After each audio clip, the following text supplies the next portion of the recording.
What a night tonight on I'm Right. We have Dinesh D'Souza here to talk about that peace deal. We're going to talk about government people maybe going to prison, government people getting fired, all that and more coming up on I'm Right.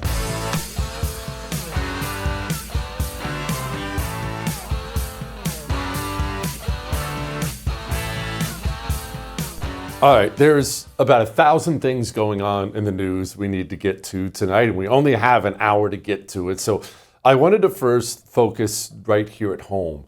I wanted to talk about what's happening right now with Letitia James and possibly John Brennan and others, because there's a dangerous thing happening. I'm not quite sure how we fix it, but I'll explain what it is in a moment. Letitia James, as you're well aware, got indicted for mortgage fraud. I'll explain a little more in a moment. Here she was talking about it. This is nothing more than a continuation of the president's desperate weaponization of our justice system. He is forcing federal law enforcement agencies to do his bidding, all because I did my job as the New York State Attorney General. These charges are baseless, and the president's own public statements make clear that his only goal is political retribution at any cost. We'll get to the charges themselves in a moment. Just hang with me here. I have oftentimes compared where we're at right now with America's communists, America's Democrats, to the story of Dr. Frankenstein and his monster. If you've never read the book, that's fine. I actually thought it was kind of boring. But either way, if you've never read the book or seen the movies, this guy, by the way, the monster's name was not Frankenstein. The doctor's name was Frankenstein. And he essentially thought that he could create human life, patch together a bunch of body parts and create human life. Ends up catching a couple breaks. This thing comes to life and it's big and it's mean and it's bad. And all of a sudden he has created something that he doesn't have full control over anymore and something that's terrible. Well, here's what has happened. And this has been 10 years in the making. We have to understand, and it's actually probably a little older than that if you factor in Obama, but this is what has happened, and this is where we're at in the United States of America. For 10 years, we'll just stick with that number for now. For 10 years, the elite communists in our society, that would be Democrat politicians, members of the media, professors, these types, they have told the Democrat base over and over and over and over again that Donald Trump is the sum of all fears, that he, Nazi fascist, that he's all of these things, that he's the end of everything, authoritarian, this is it, over and over and over again for 10 years. Listen, human beings, all of us, you and me and everyone else, we are all susceptible to propaganda. We are all affected by what goes into our eyes and what goes into our ears. It's human nature. But the Democrat is more of a herd animal anyway, less of an individual thinker, somebody who wants to be part of a herd. That person is 100 times as susceptible as you are to propaganda. So, 10 years, Nazi Hitler, Nazi Hitler, Nazi Hitler, over and over and over and over and over and over and over again. 10 years. Here's what has happened. Now, doesn't matter far extreme, moderate, if you are an American Democrat, you do believe that you are living somehow under some authoritarian regime that's Adolf Hitler. And by the way, don't argue with it.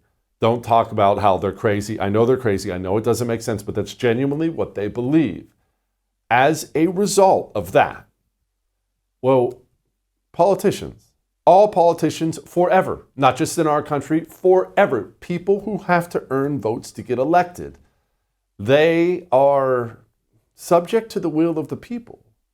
They have to do things the voters want or they lose power. If you're an elite communist, Letitia James is a great example, but we could use any of them.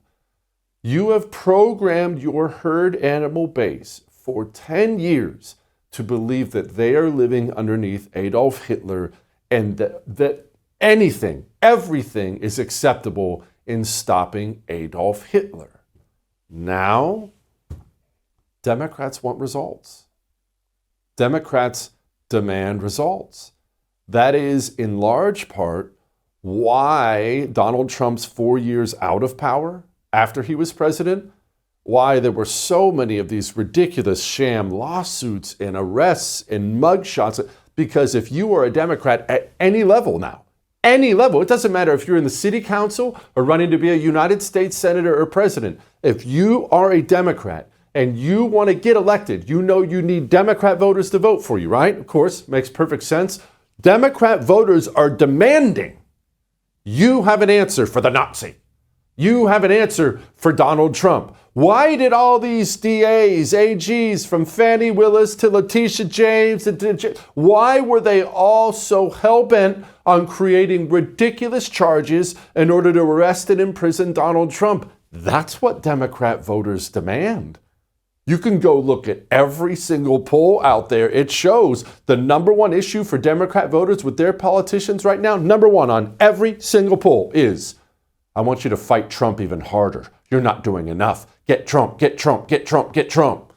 Which brings us, of course, to Letitia James. Why did she run on what she ran on? She ran on getting Trump. She campaigned on it, gave speeches on it. I'll get Trump. Why would she do that? That's what the voters demand. And then when she got elected, she chose to deliver for the people who put her in office. She even included photo ops. You remember that famous photo op of her sitting in court, smiling and smug as Donald Trump was getting raked over the coals in New York. She was responding to the will of her monster. She was responding to the will of the Democrat voter. And now that it's coming back on them, these communists are mortified. I mean, this is something that everyone in America, or many people at least, if you're lucky enough to be able to buy a house in America, you deal with this, right? The federal government doesn't go after all of these people for doing this. Okay, let's just clarify something here.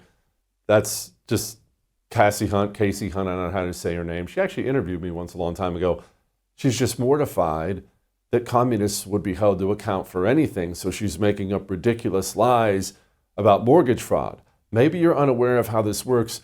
As someone who has had to move across the country multiple times, I am way too experienced at this. Let me explain. When you buy a new home, they will ask you, is this your primary residence? Or is this something you're going to be renting out to other people? Why do they ask you that? Because if your home is going to be your primary residence, you are going to get different interest rates, different down payment requirements than if it is some secondary home you are renting out. So, if it's your primary residence, you have to say, and it's not as if it's a real head-scratching question. Every mortgage application I've ever filled out, and I've filled out many, it couldn't be more clear, it couldn't be more black and white. And since I've never owned a second home and don't own a second home now, it was always very, very obvious. I have to fill out primary residence. It's not oh, whoops, my pen fell. No, it is a deliberate, deceptive act. And I've never done it in my life, and frankly, I've never even been tempted to do so. And it's not something everyone does, and the reason everyone doesn't do it is because it is so black and white. It is so cut and dry. Either you lied or you didn't. And contrary to what you're hearing on MSNBC, it is a big deal. But look, this is serious. As you said, bank fraud carries a penalty of 30 years in prison. Not that a person convicted on a first offense would get that sentence, but it's an extremely serious use of the Justice Department to prosecute someone for what looks like a technical violation. And again, the ill-gotten gains alleged here, less than $19,000, under circumstances which we can all see are highly, highly questionable.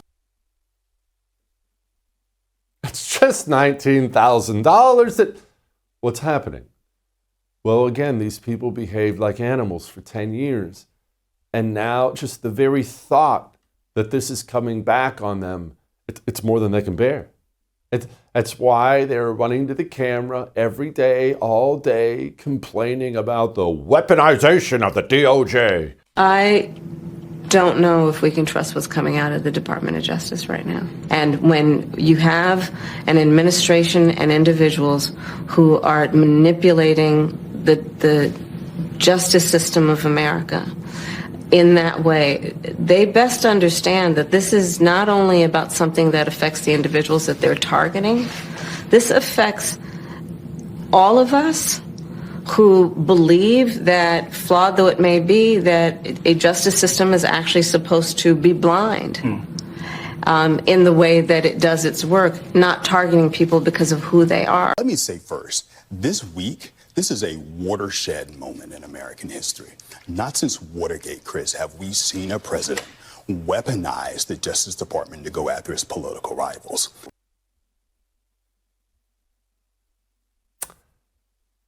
They're not angry because the DOJ is going after Democrats who commit crimes. They're angry because they were told that Donald Trump had to be stopped at any cost, and he was never stopped. They're not even angry about all the malfeasance done by Letitia James and Jack Smith and Fannie Wilson. It doesn't anger them at all. They're angry that Hitler is still there and hasn't been stopped yet. And what's more, this world of make-believe they have created in the minds of the Democrat voter, in the mind of Frankenstein's monster, continues to be reinforced by the elite communists who use language like this. It is just such a hallmark of tyrannical, autocratic dictatorship societies that they use the prosecutorial department as a political weapon. It is a disgrace, and every American, I don't care if you're Democrat, Republican, liberal, conservative, moderate, people should be forcefully rising up against this, speaking out against it, and making it clear how inimical this is to what our democracy has been stood for more than two centuries. I don't know where this goes because right now there appears to be no mechanism in place to take the Democrat voter, not the politicians and media people, to take the Democrat voter, bring them out of the world of make-believe, and turn down the temperature. Everything just keeps turning it up. I don't know where we go from here. All that may have made you uncomfortable, but I am right. Now, before we move on and talk to Dinesh is going to talk about the hostages today. He's been targeted by lawfare. Let me talk to you about your cell phone plan. You're paying too much. It's not just that Pure Talk shares your values. It's not just that Verizon, AT&T, and T-Mobile don't. Pure Talk saves you a fortune because Pure Talk doesn't put a store on every street corner. You pay for every one of those. Every Verizon store you drive by, every T-Mobile, all that overhead, you pay for it. How does Pure Talk get away with being on the same towers and charging you less? I pay half. But they don't do that. You'll get to deal with a pleasant American who speaks English. They'll treat you to whatever you want, whatever plan you want, whatever phone you want, or keep your phone. Go to puretalk.com/JesseTV. We'll be back.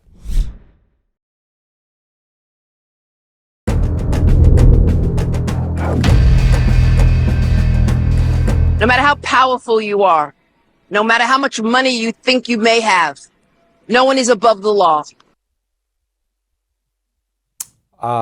Yeah, how'd that work out? Joining me now, somebody who knows just a little bit about lawfare, Dinesh D'Souza. He's got a new film out, which we'll get to in a few, called The Dragon's Prophecy. Hey, Dinesh, nobody's above the law. That woman would never weaponize the Justice Department, that's for sure, right? I mean, what is so delicious about this, Jesse, is not merely that the law has now come back to haunt her, but it's come back to haunt her kind of on the exact same subject, right? She was trying to get Trump on a real estate deal, on inflating the value of his assets. And now, guess what? She is kind of got her hand in the exact same cookie jar. And except that the case against her appears to be much more open and shut than it ever was against Trump. Dinesh, talk about your experience with the Southern District of New York. Well, I think the for me, it was really transformational because as I was sitting in a sort of a conference room with these attorneys, who are, by the way, completely in league with the Eric Holder Justice Department, I suddenly realized that for a very minor infraction, donating 20 grand of my own money to my longtime college friend, Wendy Long, if these guys could have locked me up for 10 years for doing that, they would have. And that's a sobering realization. Part of it is that it capsizes your previous understanding of American politics. I used to think of American politics as a kind of a debating society, the left, the right, each of us puts forward our ideas before the American people. The American people decide we're going to go this way or that way. And I realized the degree to which our politics has become gangsterized by the left and by the Democratic Party. And I didn't even know that my case was an opening salvo for so many other prosecutions and so much lawfare. Carter Page, Papadopoulos, Michael Flynn, of course, later Trump himself. So looking back, it looks like my case, small as it was by itself, was the start of something much bigger. Dinesh, before we start talking peace deal and Hamas and things like that, talk to me about the dragon's prophecy. Cool name, by the way. Yeah, it's based upon an image in the book of Revelation. The dragon is, in fact, the devil. And the underlying theme of this film, a little different than my other films, by the way, is that there's a cosmic struggle between good and evil, between God and the devil, that's been going on since the beginning of time. And that the events we see in front of us, like October 7th, the war, now even the peace plan, they are part of this larger, you could call it moral and perhaps even biblical perspective. So my film draws on politics, but it also draws on biblical analysis and even biblical prophecy to situate the things happening right in front of our eyes in this kind of wide-angle perspective. Let's talk about what happened today. Donald Trump had quite a day on the world stage. Here he was, a little bit of it. This is not only the end of a war. This is the end of an age of terror and death and the beginning of the age of faith and hope and of God. It's the start of a grand concord and lasting harmony for Israel and all the nations of what will soon be a truly magnificent region. I believe that so strongly. This is the historic dawn of a new Middle East. It's more obvious than ever that the productive and responsible nations of this region should not be enemies or adversaries. You should be partners and eventually even friends, and that's what's going to happen. I know it. Dinesh, I try not to be too cynical. I can't help it with some of the things I see. And don't get me wrong, I'm happy, hostages home, but I'm not hopeful there's going to be a lasting peace here. Am I wrong? You are not wrong. In fact, if the Bible is to be believed, there will not be any ultimate settlement of those issues in that region really till the end of time. This is not to say that they can't be intermediate or penultimate progress. And I don't want to take anything away from the spectacular achievement of Trump here. We profile in my film a young woman, a young mom, whose husband was taken captive in Gaza. This is a woman named Letitia James, and her husband is back home now, and they have 2 little girls. And so I feel a personal sense of that, joy in a family being brought together. So it is a momentous day. But I think as well as I do, that quite apart even from the Bible, the underlying hatreds, not to mention the desire to push Israel out from the river to the sea, not to mention the global jihadis who wake up in Egypt and Saudi Arabia and Turkey and Iran every day. To them, this is a small part of the overall picture, which includes infiltrating Australia and Canada and Europe and the United States, setting up mosques and taking over school boards. They want 100 Ilhan Omars. That agenda, I must say, is going to march on and be somewhat more difficult to corral than getting the hostages home. Dinesh, are we ever going to be able to get a handle on jihad? I mean, obviously, we've tried a lot, 20 years of the global war on terror, and I realize bombing ISIS and all kinds of things we've done. Oh, that's fine. There's a lot of dead terrorists, but jihad continues apace, and it's just hard to figure out if this is one of those things that can be eradicated. I think that we don't grasp it because we miss the spiritual dimensions to all this. Even anti-Semitism, if you try to think about it, you can explain it as a form of envy towards successful groups, and you've gone part way toward understanding it, but I think you haven't really grasped the full of it. I think the same with regard to jihad. Trump is approaching this like a real estate guy. He looks at Gaza, he goes, I see all this rubble. I don't see why we can't have nice buildings, maybe a Trump Tower, some cool restaurants, people going to work, high-tech companies, So Trump, in a way, is saying, why wouldn't anyone take this better path that we're offering him? And the idea that people are serious when they say things like, we prefer death to life, we want to shed more blood, I've given 2 children to the war, I can't wait to sacrifice my other 3. All of this, I think, is for Trump. This is like speaking language from a different planet. Where do people go see The Dragon's Prophecy, Dinesh? It's streaming, it's in DVD, it's on a number of platforms, but a simple one-stop shop. Go to the website, The Dragons, plural, thedragonsprophecyfilm.com. Check it out. Dinesh, my brother, thank you as always. I appreciate you very much. Yeah, it's something we've talked about before when it comes to Trump. He's so good at foreign policy, and he's so good at making these peace deals because he does. It looks exactly what Dinesh just said is what we've talked about. Looks at everything like a business decision. Hey, but why are we fighting? You could be making money, and I'll be making money. But let's get a deal. We'll make money. We'll all have more money, and we'll all have more stuff, and we'll all be happy. And that is an extremely effective way to do foreign policy, right up to the point where you run up against religious wars, religious extremists, because there are groups around the world that don't care about money. That's not what interests them. So, look, again, I don't want to pour cold water on it. It's a great day. Given the Peace Prize, whatever, it's a great day. Good for Donald Trump. Good for him for trying. Lasting peace? We'll wait and see on that. I want you to wait and see on something.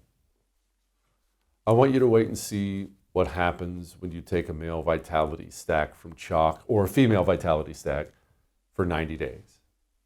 These are natural herbal supplements. Our testosterone is under attack. Our energy is under attack. Our minds are under attack with all the filth in the waters and everything else. We have to do something to combat it. But we don't need needles in our arms. Don't need pill bottles. Naturally, what's the solution? Male vitality stack. I have taken it every single day for over 3 years. I think I'm at almost 4 years now. I will never stop. I love chalk so much. They share my values, they promote my values, and more than anything, they make me feel good. I'm in a good mood, full of energy and pep. Chalk.com/JesseTV. Go get a subscription. We'll be back.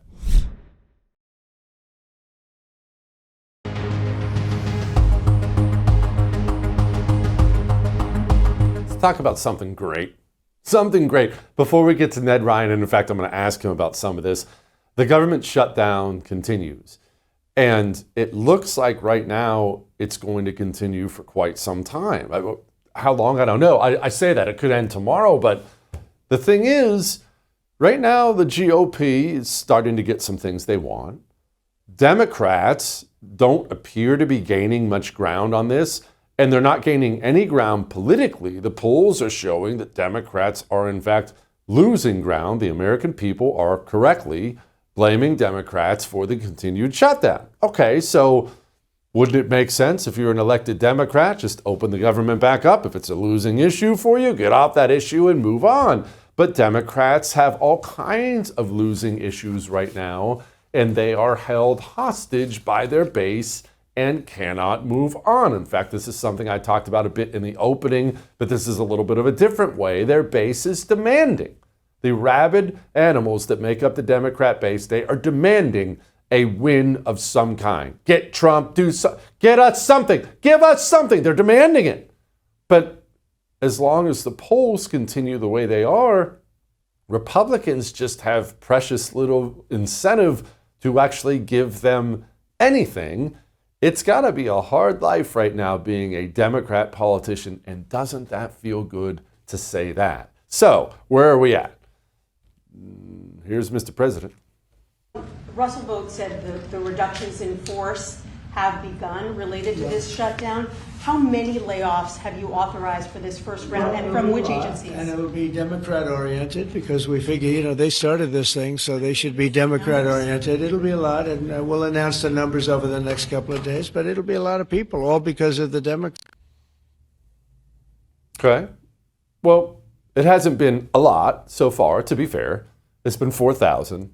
Remember, the federal government is, and I can't even believe I'm going to say this. I just can't even believe this is where we are. The United States federal government is the largest employer in the United States of America. If you had told the founders that one day their limited federal government would be the largest employer, they would have just handed the country back to the British. Be that as it may, it's the largest employer in the United States of America, and so 4,000 people is not a lot. It's a pimple on an elephant's butt. It's not a lot. It's probably a shot across the bow. J.D. Vance says more coming. The longer it goes on, Maria, the more significant they're going to be. If you remember, we went 9 days before announcing any significant layoffs. Again, the President of the United States wanted to reopen the government. He was trying to work with Democrats in order to make that happen. But the longer this goes on, the deeper the cuts are going to be. And Maria, to be clear, some of these cuts are going to be painful. This is not a situation that we relish. This is not something that we're looking forward to. But the Democrats have dealt us a pretty difficult set of cards. We're trying to do the best that we can with the shutdown situation that Chuck Schumer has left us. Right? Let's be clear about this. J.D. Vance loves cutting government jobs. That is the public line they have chosen to go with. He's just messaging there. J.D. Vance, I promise you, is not sitting at home crying because some dirtball federal bureaucrats got fired. That's the kind of message you have to say, hey, we don't want to do it, but you're forcing my hand. So that's where we're at. Now, the Democrats were at least partially banking on one thing, the troops. You know as well as I do, the Democrat Party, they're not un-American. They are anti-American. It has become the party that thinks America sucks. Their base thinks America sucks. They campaign on it all the time. This is what they believe. Sorry, your dad's Democrat Party's gone. But they also know you can't advertise that. And when necessary, you have to talk about the troops. And during a shutdown, the troops don't get paid. Looks like Donald Trump found a loophole which is going to allow him to get the troops paid, which brings us right back to the bind Democrats are currently in. If the troops are getting paid and government bureaucrats are getting fired, why would Republicans come to the negotiating table? Chuck Schumer keeps throwing hissy fits. So now we're in a government shutdown. And you may be asking yourself, how the hell did we get here? Donald Trump and the Republican Party are hell-bent on taking health care away from 60 million people, closing community clinics, rural hospitals, nursing homes, all so they can keep giving tax breaks to their billionaire friends. It's a disgrace. So Democrats have 3 words for this. No fucking way. It's literally life or death. Of course, he had to throw in the cuss word there. This is something Democrats do all the time now. It drives me crazy, but had to throw in the cuss word there. They're in trouble. I am loving every second of it. We don't have many times in politics where you and I get to sit back and smile and enjoy, but this is one of those times.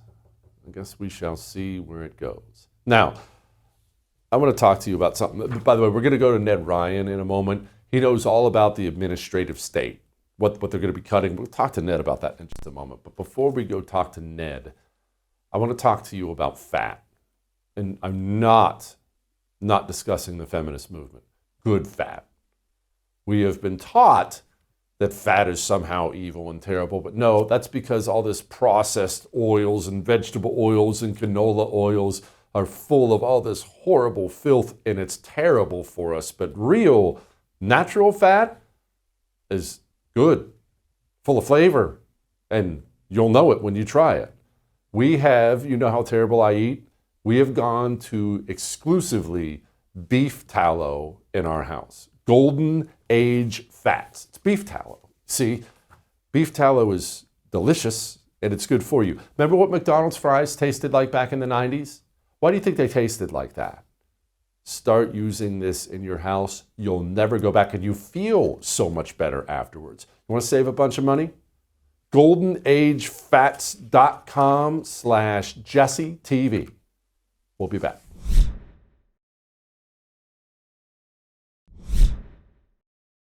Why are these firings necessary? Well, I just think it shows the different priorities of Democrats and Republicans in the midst of these shutdowns. You really have to ask yourself, who do we care more about? Federal bureaucrats in Washington, D.C., or low-income women getting the food benefits they deserve, our troops getting the payment they need, flood insurance across the Southeast in the midst of hurricane season? But laying people off is a have to lay off some priority? federal workers. Kristen, if you would let me finish. We have to lay off some federal workers in the midst of this shutdown to preserve the essential benefits for the American people that the government does provide. So we don't want to be in this situation. We don't want to be laying off federal workers, but the Democrats have shut down the government. They have forced us to choose between American citizens and federal bureaucrats. We're choosing the benefits, the critical services that benefit our American citizens. Well, I mean, JD's going to have to speak for himself there. I understand why he has to message it, but I want to lay off federal workers, like millions of them. Joining me now, my buddy Ned Ryun, CEO of American Majority. All right, Ned, all joking aside and the complete elimination of entire agencies aside, which is what I want, can you explain, nerd out for us for a moment, why does it take a shutdown to finally fire some of these career leeches? Well, I think they're taking the opportunity that's been afforded them, Jesse, and it's Democrats that have served up this opportunity. I'm in total agreement with you. They fired 4,000 federal bureaucrats in the last couple of days. That number's missing a few zeros. 40,000 doesn't even make me happy. 400,000, now we're starting to talk. And I understand how JD's having to message this. I get it. Great, whatever. The fact of the matter is the federal bureaucrats are part of the administrative state. And I want to make this point for those listening. The administrative state is a backstop for Democrats when they lose elections to actually preserve Democrats' agenda. And so really what we're trying to do is remove that backstop from Democrats by devolving the administrative state, breaking it apart, and actually returning us back to a representative government so that elections do have real consequences, that we're not just elections come and go, presidential administrations come and go, and the state remains, and these bureaucrats remain to actually be the ones making the decisions and doing the real governing. So I appreciate the opportunity we have, and I hope that Trump really unleashes Russ Vought, who's head of OMB, to go well above and beyond 4,000. Ned, before we get to Russ and well above and beyond, can you explain, as the man responsible for American Leviathan, which was wonderful, by the way, can you explain how the federal government, how the bureaucracy serves as a backstop for when Democrats lose an election? What's that mean?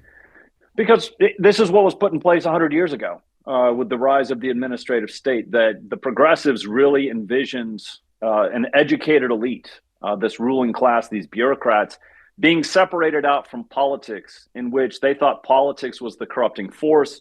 They had to be separated out from it, and they had to be the ones doing the real governing and the real decision-making, using applied science to make better decisions for the American people, to lead to greater progress, to lead us to an enlightened state, to the end of history. And so what has always been envisioned over the last 100 years, and I think it's becoming more and more apparent to the American people, who's doing the real decision-making, who's doing the real governing, it really was an attempt to remove politics out of the real governing of America so that elections really didn't have the consequences that they should have. And then the power, the real power, was to rest in the hands of these educated elite, these unelected bureaucrats. That was what was always envisioned, Jesse. And really, when you realize Democrats are aligned and allied with this administrative state bureaucracy, Democrats don't always have to win elections, because until we actually dismantle this bureaucracy, a lot of the decisions made by these bureaucrats are simpatico with the Democratic Party today. Which brings me to where we are right now, Ned. I like Russ Vought a lot. He's very capable. He knows exactly what needs to be done. But as of this point in time, we're talking, 4,000 workers have been fired? That's about 1.5 million short. How do we increase that number? Well, it's one of those things that Trump has to unleash him. And the other thing, too, that I got to tell you, Jesse, that's become very apparent, you and I know this, but it's becoming even more apparent. We've seen the enemy, and the enemy is us. And it's red state senators that have really started to throw some roadblocks in the way of Trump making rescissions in August through the end of the fiscal year and making some of the dramatic cuts that need to be made.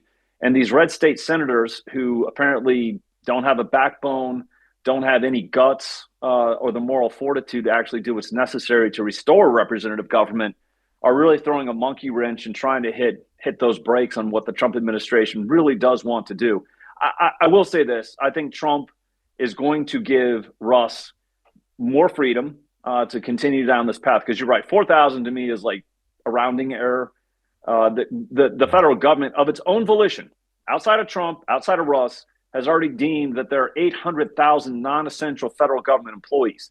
So when we say 4,000 is not the right number, 400,000 is more like it, I still think the real number is 800,000.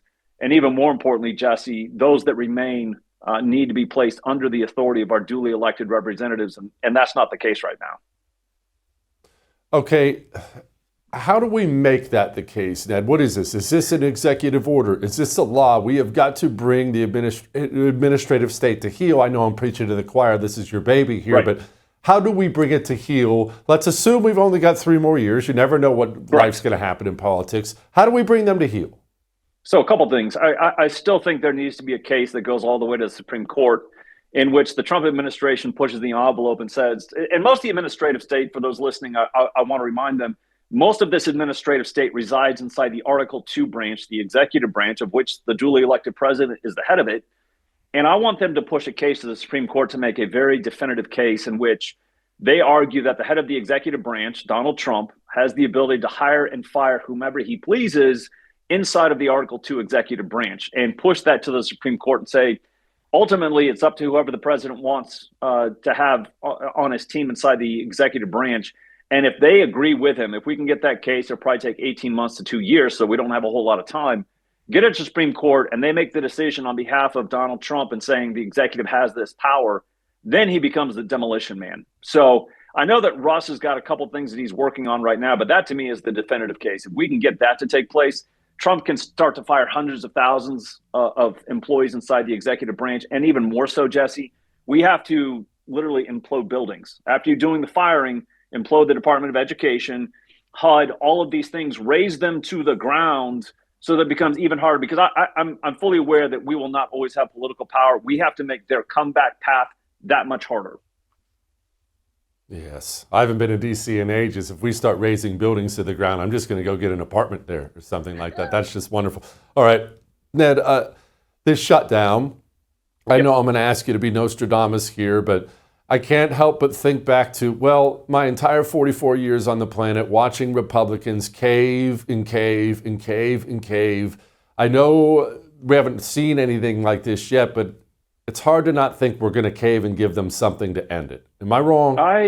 I think in this situation, Jesse, I hope that you and I are both wrong, because you and I both have the same opinion, that given the chance to snatch victory, defeat from the jaws of victory, Republicans will do it almost every time. I think in this situation, though, the Trump administration, because they know what's at stake. I mean, this really is about, well, there's a couple different things, but the real important one is Democrats want to pay for health care for the illegal aliens because they view them as they view them as their power demographic. I want to remind people, this is about politics. This is about political power. This is about Democrats trying to take care of the illegal aliens that are already bringing them political power by including them in census. That obviously is apportionment of electoral votes and House seats, but also almost $3 trillion of federal funding was decided off the corrupt 2020 census number. So they want to keep the illegal aliens here, give them more social welfare benefits in hopes that somehow they can figure out how to political power in 2030 and include the illegal aliens in the count again to continue building on their political power. So I think Trump is going to hold firm. I think what they were able to do by paying the military and arranging for military to not be furloughed and not be able to have their pay pushed, I think that's removed one of the pressure points. I can see this going on for a few more weeks, and ultimately at the end of the day, I don't think Trump's going to cave. And Trump is giving Republicans a backbone. I'm optimistic that we're going to win this one, and it's going to be Democrats that are caving.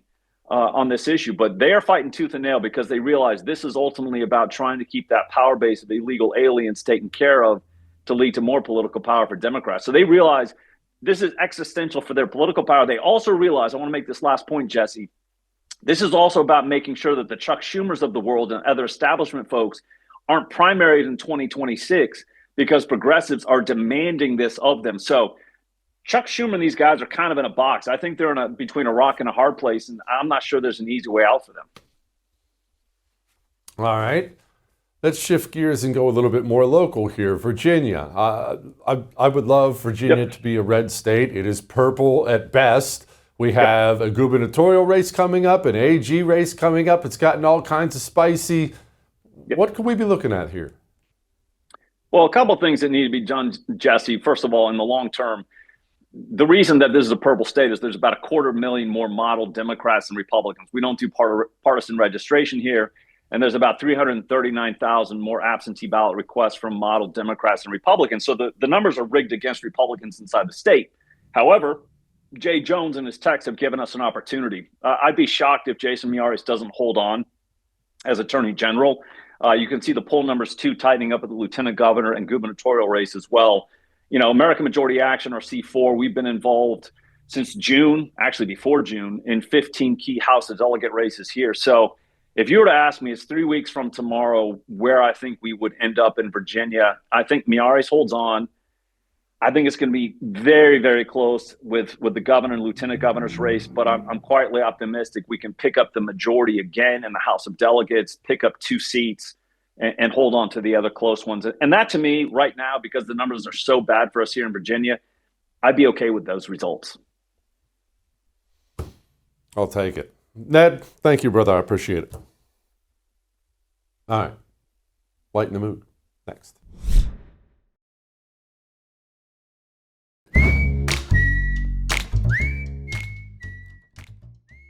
All right. It is time to lighten the mood. And communists ruin everything, don't they? They ruin everything, and they ruin things you love. You know, the NFL is actually a great example. I've told you this one before. I used to be that guy, all 8 hours on Sunday watch. It's great. I don't watch anymore. You had to go Black Lives Matter. I don't watch anymore. And I could list a million things. Communists will take something cool, something awesome, and they'll ruin it. You know I've always thought was cool? These haka dances. I know you've seen these before. You know, it's one of these New Zealand, Samoa, Hawaii type thing where the tribal peoples have these cool dances. I always thought that kind of seemed cool. It was like a cool tradition. But then, yeah, I mean, New Zealand has a bunch of dirty communists in their parliament too. And these things have become a way for communists to protest on behalf of the tribal peoples and all this other crap. And now every time I see one like this one here, I roll my eyes harder than the guy in charge did. No, not that. The guarantee was that would not be taking place.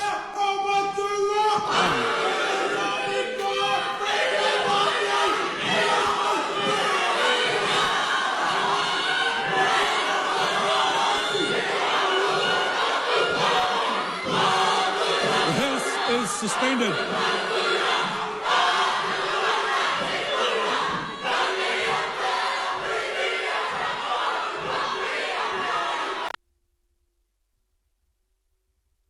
I so sympathize with him.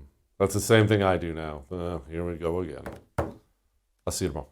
I know you enjoyed that video because it was me. If you'd like to see more videos like that, just subscribe to the YouTube channel, youtube.com/@JesseKellyDC. We'll keep giving it to you.